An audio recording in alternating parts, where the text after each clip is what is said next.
If you would like to get your song reviewed, dear listener, there's the Filthy Capitalist option. As Sori says, $125 gets you straight to the head of the line. You don't have to be a part of the alliance. You don't have to be part of the group. Wait a minute. And the biggest thing is you don't have to wait. You hop, skip, and jump right in front of everybody. $125 gets you there. You do that 3 times, and you get mashed down to the $75 rate for perpetuity. Yes! Also, there is a band review option. So if you've got a band and you're trying to get your band some exposure, hit me up at vinsori@gmail.com, and I'll show you the details about how to pull that off. You can also jump on Patreon, and there is a option on the tiers to be able to get your band reviewed. Yep. Obviously, we can't lie to you, so we can't guarantee a positive review. Get what you get. It's just rubbish. Rubbish. Rubbish. That's British for garbage. My favorite is a community option. $1 at the gate gets you in at Patreon. You get to join an alliance. The alliance joins their points together, and that helps determine what songs that we do. The alliances hang out on Discord. Message me on Patreon to get the link. And they do all kinds of other cool things. They do Minecraft, Dungeons and Dragons. Yeah. It's really a community within the community. Anybody can go on the village, facebook.com/Vin and Sori. There's 160,000+ people on the channel. What's cool about the Discord is that it offers a real opportunity for community connection, friendship, that type of thing. And it's on Discord, so if you're not a Facebook person, it's for you. You start off at $1. Right. Plus you get exclusives. Sori and I are working on a song.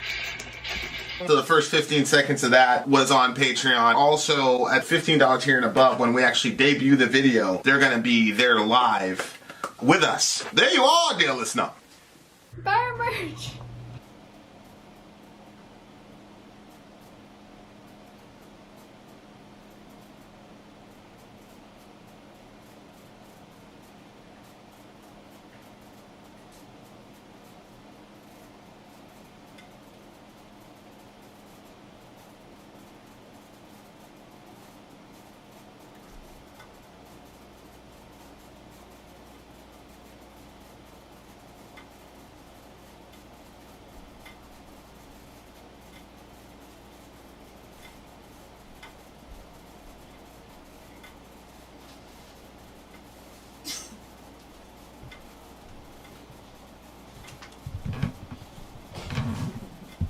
Hello.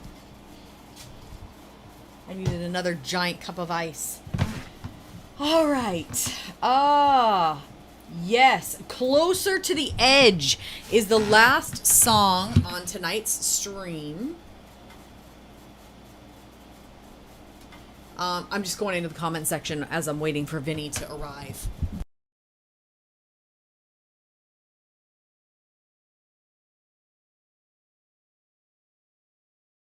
House around. We have IHOP. Ready, babe? Yep. Don't dare me. Dare Your diary. I love that line. Why? It's such a smart line. I guess I don't get it. Don't dare me, dare your diary. Can we have their stuff? Did somebody die? She said, can... I have no idea. The new merch is invisibility cloak and stuff. I had an invisibility cloak, bitches. That's why y'all couldn't see me. You guys just saw the chair. Oh my gosh. Wouldn't it have made the chair invisible too? All right, guys, here we go. This is why we call this a marathon. This is going to be a 20-minute song, dear listener. Now, in most circumstances, we've got a 10-minute limit, but this is DJ Nick, dear listener, so it is what it is, okay? But if you have a 20-minute song for us, please keep in mind you will be financing 2.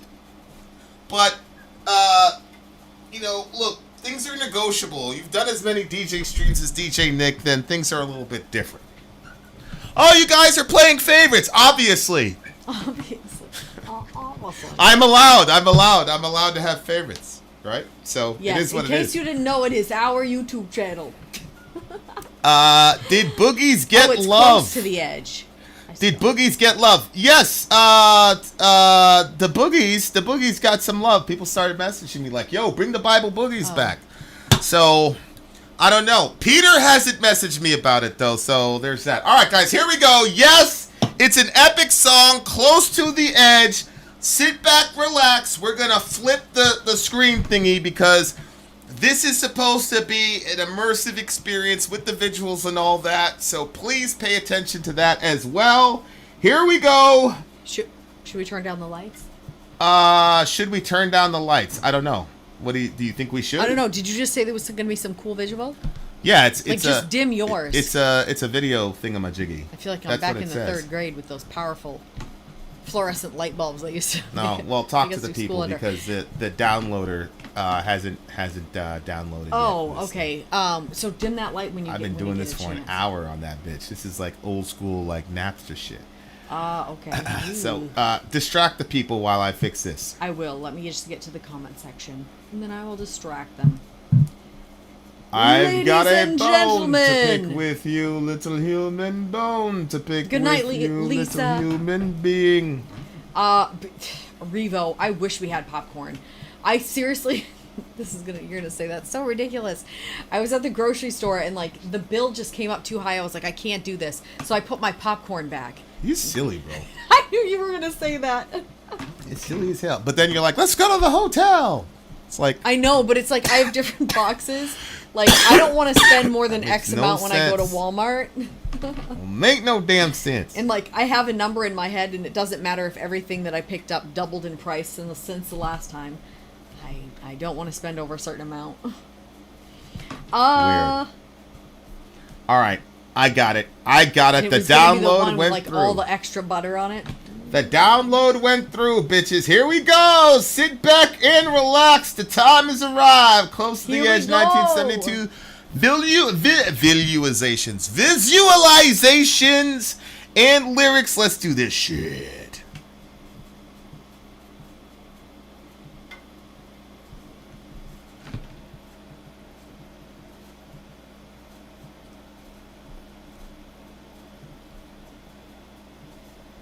Alright, I'm going to read this part. The lyrical content became a kind of dream sequence in a way. The end verse is a dream that I had a long time ago about passing on from this world to another world, yet feeling so fantastic about it that death never frightened me ever since. I think in the early days when I was small, I used to be frightened of this idea of not being here. Where else can there be if it isn't here? And it just seemed a matter of course that death is just as much as a beautiful experience for a man to physically go through as being born is, says John Anderson. And let's go. That's pretty deep, actually. Shout out to the homie. Do you hear anything yet? No, not yet. Okay.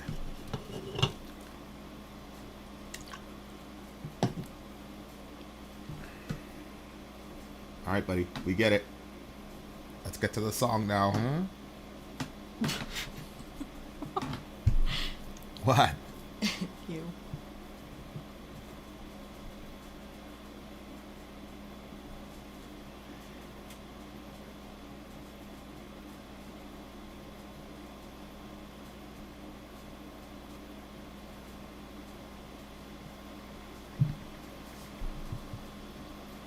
This guy did a really good job with this video. Yeah. Can you turn that brightness?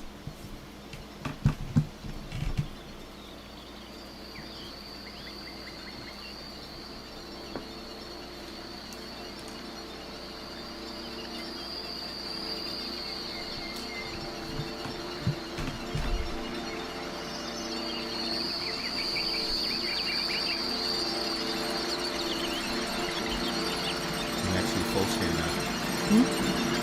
Full screen.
Eyes upon a steel can achieve.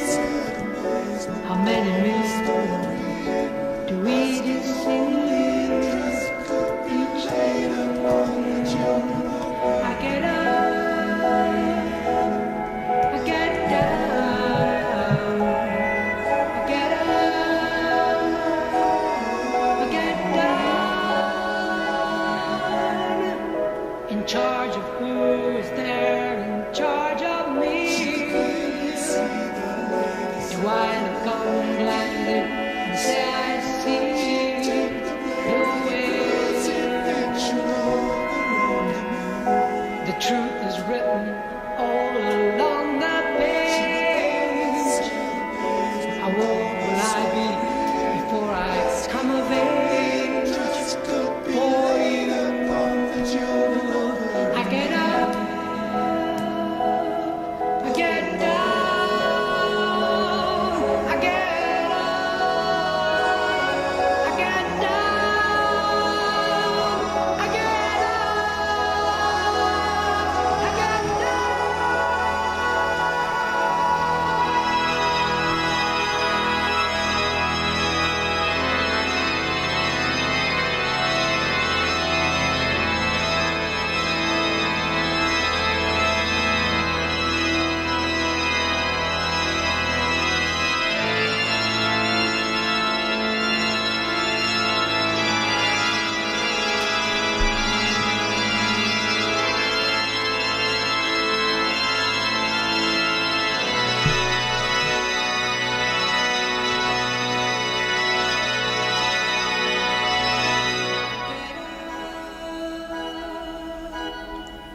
I get down, I get up, I get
Holy smokes.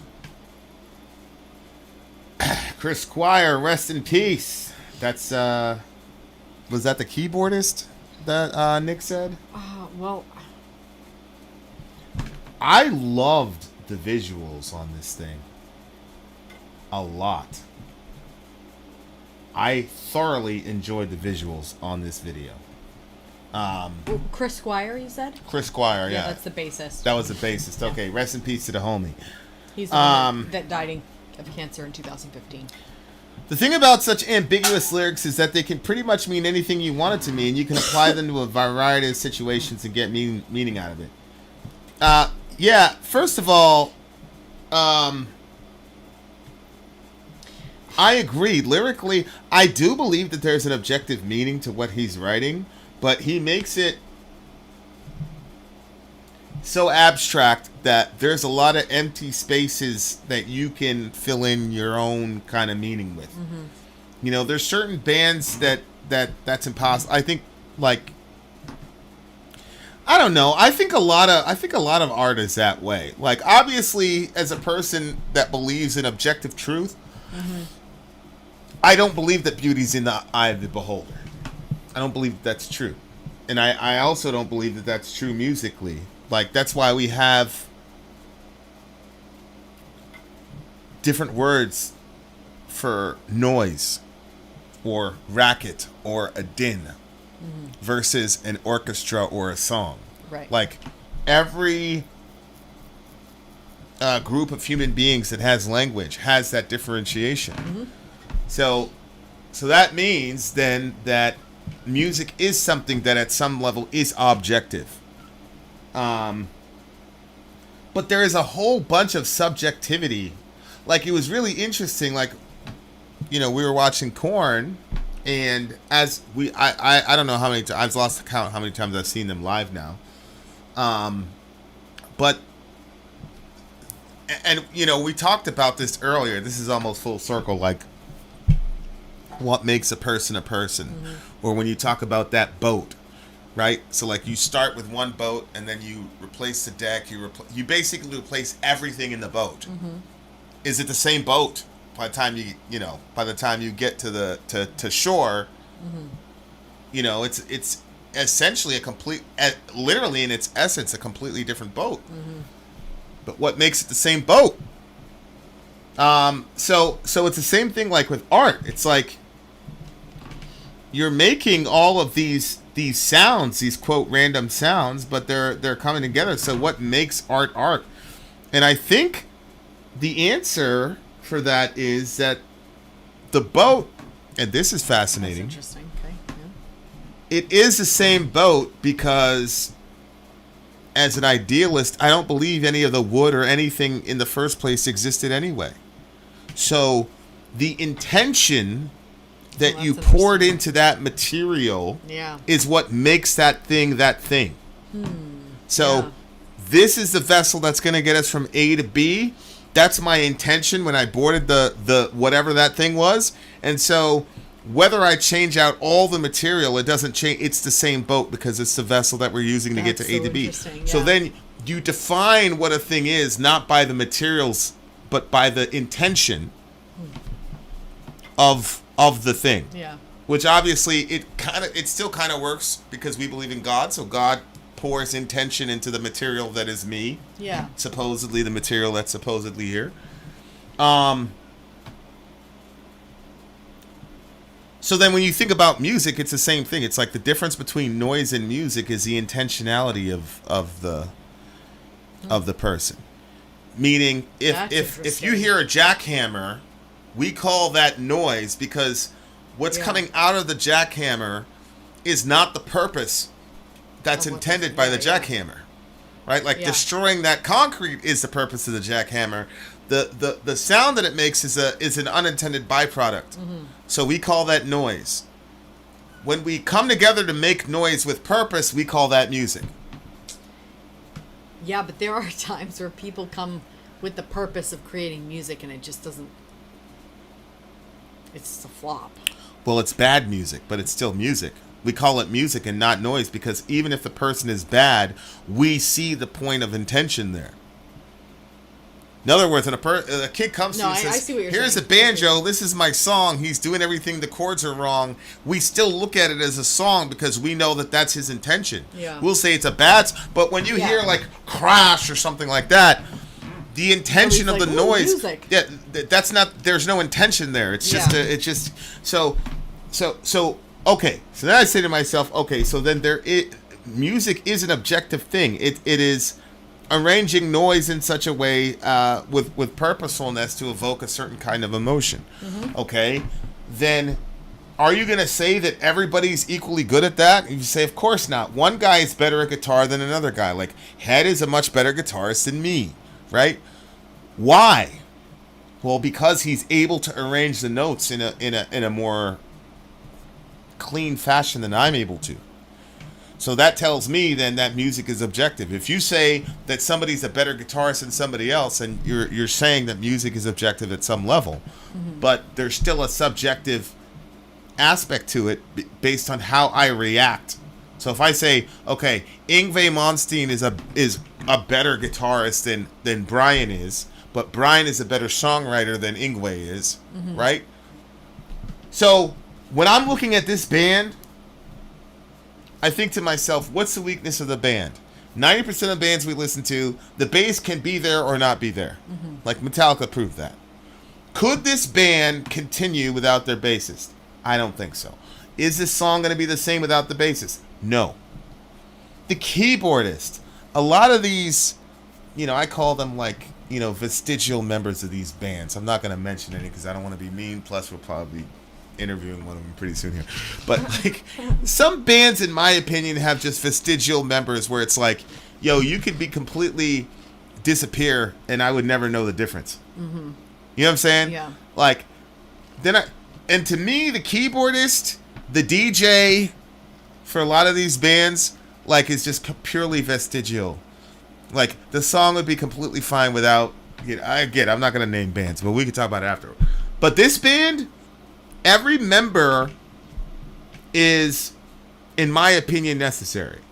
Especially on this song, like such an epic song like this is pretty ambitious. Did it feel like a 20-minute song to you? No, it didn't. It didn't feel like a 20-minute song to me. But that's because these guys, I don't know, I feel like it's not only that they're like at the top of their game, because honestly, now that I listen to music and we've been around musicians, like professional musicians, legendary musicians, now I'm like, you don't necessarily have to be at the top of your game. But what you do have to do is come up with something creative. You have to come up with something that doesn't sound like everybody. You don't have to be a virtuoso guitarist. Like, that's one of the things, that's the other, like, didn't you feel that way? Like, going to the shows, you're like, oh, especially when you're that close to people. Yeah, I agree. Like, I had to pull you back when they were doing a guitar exchange. You almost ran into the Evanescence guitarist. You know what I'm saying? So, I know. but, like, when you run into that, you're like, yo, that guy, like, Yeah. oh, okay. Like, but you just have to find a way to be creative about it. Like, none of the progressions in any of those songs from Evanescence were groundbreaking, but what Amy Lee did when she came out, nobody had done that before. Right. There had been a lot of copycat bands after that, but the way that she did her, like, brand, her sound, nobody had done that before. Yep. And that's the difference. So, like, I'd say Amy's the highest talent in that band. Probably, like, I'm trying to be, like, it's demonstrated by the fact that nobody in the original band is in the band now except for her. Right. You see what I'm saying? Yeah. So, but I'm looking at this band and I'm like, yo, was everybody and Amy Lee at their position? That keyboardist or whatever, like, that dude was doing stuff that I haven't heard anybody do, and he was doing this shit in the early 70s. Yeah, yeah. And he could jump right now into any of these prog bands and just completely wreck shop. You know what I'm saying? So, like, the bassist is a badass, the guitarist is a badass, the drummer's crazy. Like, I don't know, man. Like, there's a lot of, like, really creative people, not like virtuosos. I don't know what makes a virtuoso bassist. You know what I'm saying? Like, but all of them are like peak level creative, and this song displayed all of that, because like I'm looking at this band, I'm like, yo, I don't see any, as Amy said, there was no wasted space in that song, and there was no weakness in that song. Like, there's not one part of the band where, like, they were, yo, this guy's, like, the weak part of the band, and they're, like, basic. Like, everybody was top-level creative, and that, like, to me, was the difference between... For me, like, a lot of progressive bands try to be like that, but I don't think that everybody in the band is as creative as everybody else. Right. But it's kind of like, you just had a 4-minute guitar solo, so I should get this 2-minute. And how could you say no? You know what I'm saying? But it's like, yo, you're not that creative, bro. Like, if I was in the band, I'd say, yeah, just give me this chord, I'll keep playing it while you guys just do stuff. And that's okay, that's cool. Like, you can't, you know what I'm saying? But this band, to me, like, I don't know. These guys, to me, look like everybody is, like, on point and really good, and that's why they're so good. And I think this is actually one of my main issues with progressive music, is everybody wants to be that creative and wants to be that whatever and wants to have their little spotlight or whatever. I was listening to this band. They had some ridiculous, like, 2.5-minute drum solo. I was just like, oh, my God. One of my friends was saying, yo, this is a great band, blah, blah, blah, blah, blah. And I was listening to, out of nowhere, they had this random 2.5-minute drum solo. And I'm like, And you didn't. Okay, it's just you were out dumb. Like, it had didn't fit with the song, whatever. And then he hits me up later. He's like, yo, how'd you feel? How'd you feel about it? I was like, you know, I haven't responded to him yet. I'm figuring he's going to see this video. He's going to know I didn't like it. So.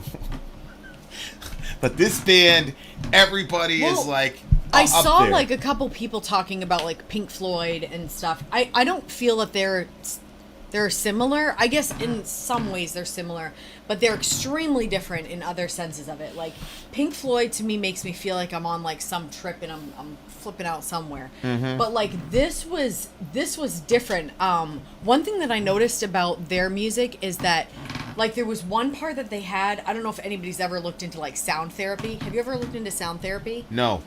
So it's certain instruments that they play, and they play it in certain ways that when you hear it, like, it feels like you've probably seen it. Yeah. Well, they did that in the song at one of the spots, and I was like, oh wow. And then there was like another part where there was dripping water. Did you hear that? And I love the idea of mixing music with nature.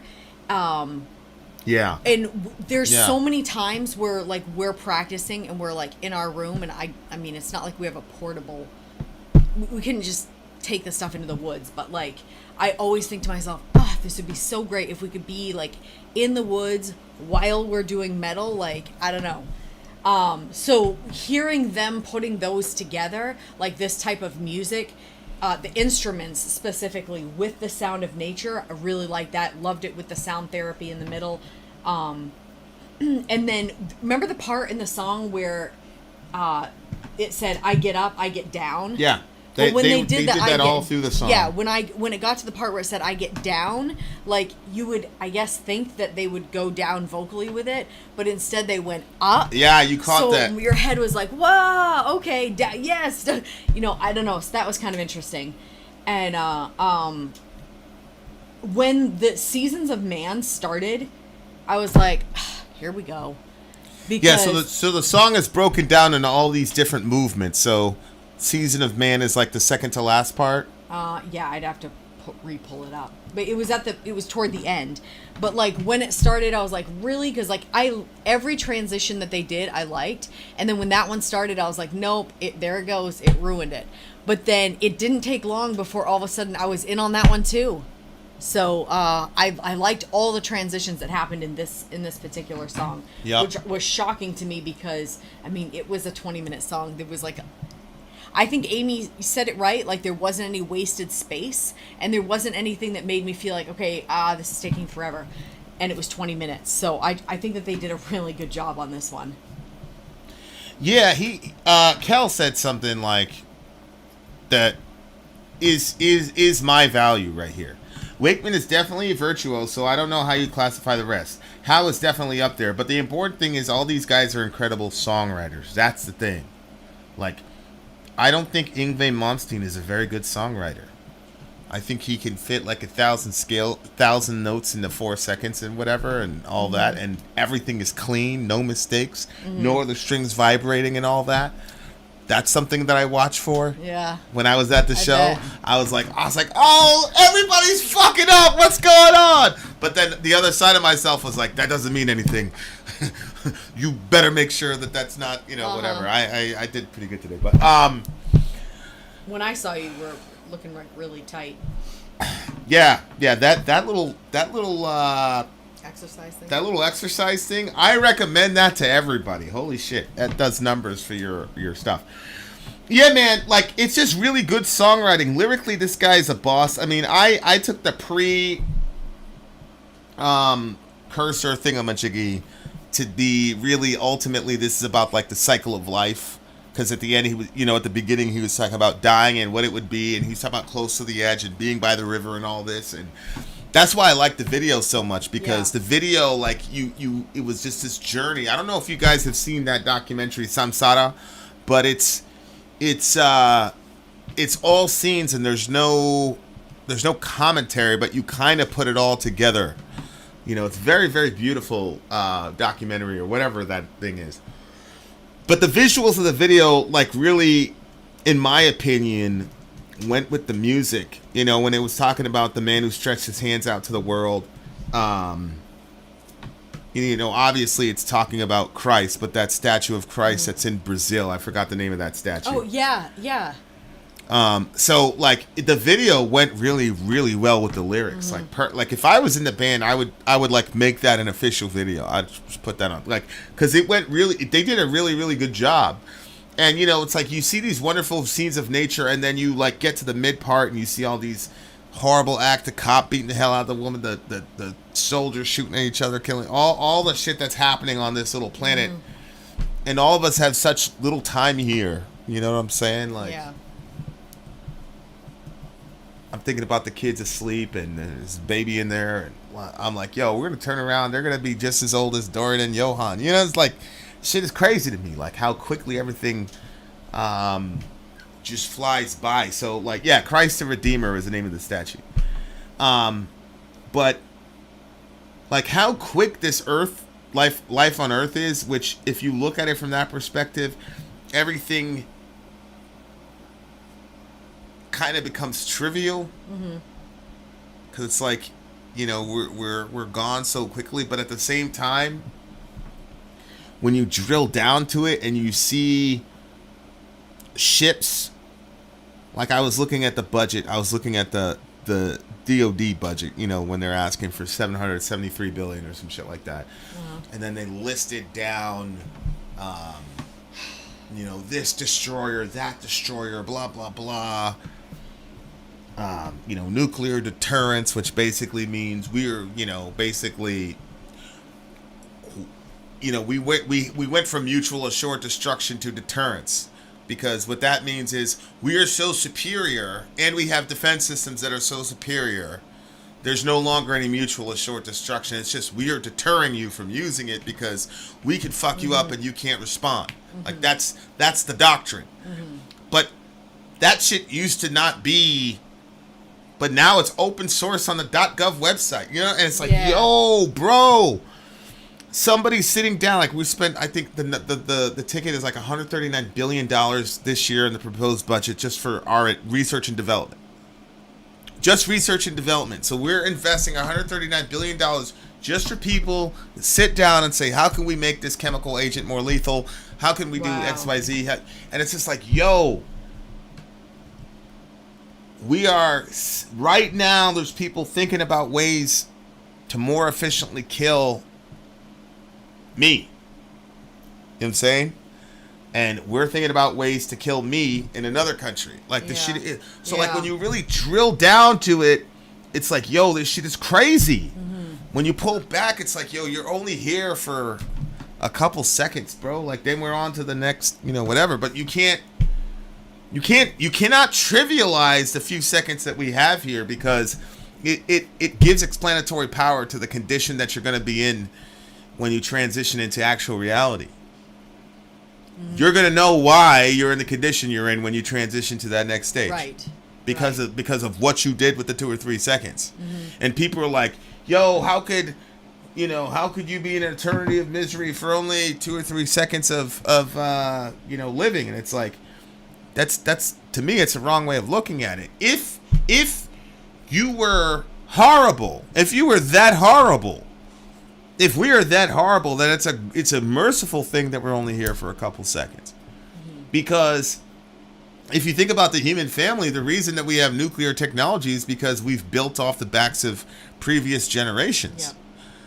So imagine if you had Pythagoras with Einstein and nuclear technology and the type of havoc that those people could bring to bear, because we used Pythagorean theorems as well as Einsteinian theorems to weaponize that wisdom. That's crazy. So imagine if all those people were able to live, even if they had good intentions, people who are evil are willing to do more, so like, the song kind of contrasted all the contradictions and paradoxes of what it means to be a human being. Yeah. What meaning is, why meaning is important, all those things coming together, and finding some way to reconcile the brevity of life with the value of life.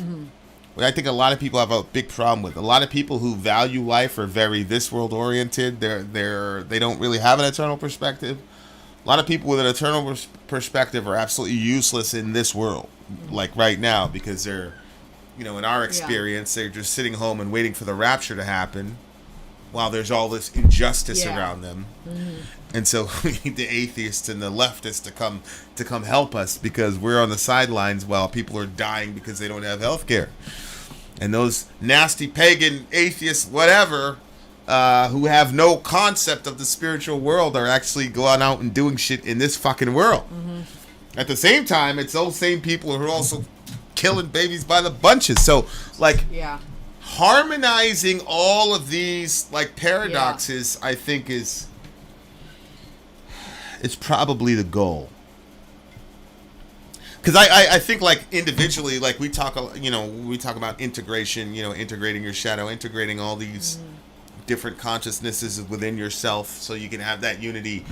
But that's at the granular singular level. But I think on the broad level, humanity wise, reconciling all those paradoxes and integrating those contradictions are also probably the goal of the human family, if we can get there.